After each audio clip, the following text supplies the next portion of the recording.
want to get something out of the way. Aude and I have known each other for how long? 26 years. Okay, so we've known each other for 26 years. So she knew when she decided she was going to sell her house that we were going to work together. And anyways, I sold her this one. Yes. How long ago? In 2007. I've been here 14 years. Okay. So, and also it's going to be like a spoiler alert.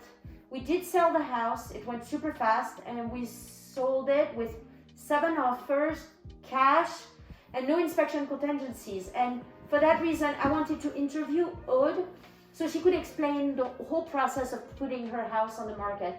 So why don't you tell us, when did it all start?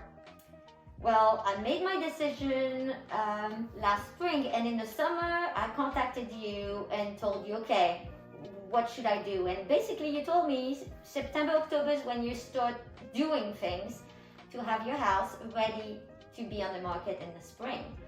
And I was like, wow. And there was a lot of work and you took me through it.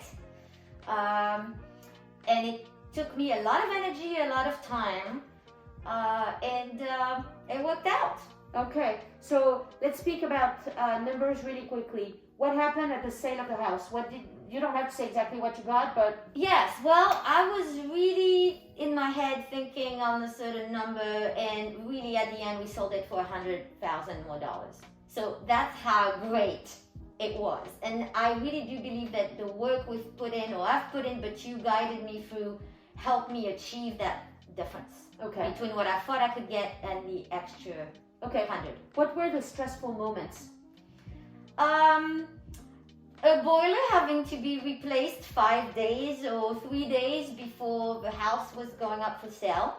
Everything was fine until the last week, and I didn't see it coming. You told me I had no choice but to replace it. Nobody was gonna buy a house with something failing, and really I had to do it. And I think it was a really good thing for people who were visiting. Yeah, because, and on top of that, I mean, we thought that the people that were going to buy this house would be maybe first-time home buyers or second-time home buyers, and we knew that they wouldn't want to buy a house, and first thing they would have to do was change the boiler. And also it was really a reflection of the entire state of the house. Yeah. What about having people come through your house in COVID times?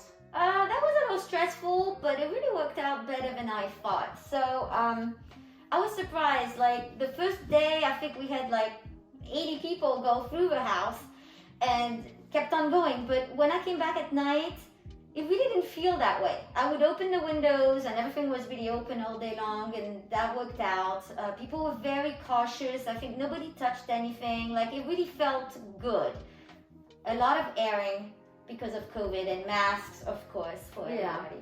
So yeah, for the numbers we had, I met with 60 agents and their buyers one-on-one. Repeated the same stories over and over again about the fireplace, the boiler, the roof. And then we had 2 open houses with 40 people come over Saturday and Sunday. 7 offers. What are the things that you did not expect to do besides the boiler? I guess I was kind of hoping that, you know, if I live here and I like it, why wouldn't people just buy it the way it is? And you really, you know, focused on a few things that, no, you have to do. My son had painted a wall in the basement and I thought it was cute and artsy, but you were like, no, nobody wants this, it's your stuff. So painted it over in white. Like there's a lot of things that had to be adjusted, because when you live in a place you kind of forget that other people might not like what you like. Yeah, so you decluttered, you cleaned up, you repainted. At the same time though, we kept the soul of the house. I mean, the colors, the brightness, and the whimsy is still here. Yes. So I think people were taken by the whimsy of the house. And I think you did a fantastic job at like keeping the soul of the place, and yet allowing people to see all the details, because it's a house full of beautiful little details. I would say decluttering is a 6-month job. Yeah. I mean, really, if you've lived in a place for long enough, it was. And thank you for like coming once in a while and telling me how I was doing and telling me I had a lot of work left, because that was important for me to know where I was in the process. Yeah. Well, thank you so much. Oh, you know that we're gonna miss you. I'm gonna miss you too. And we're gonna miss the Thanksgiving at your house. Oh well, yeah. This thing went so fast I know. that in a few days they got sold that it's like I barely saw it coming and it's gone. But And now it's you a great can relief. pack. It's a great relief. Thank you. I'll help with the packing. Yeah, right.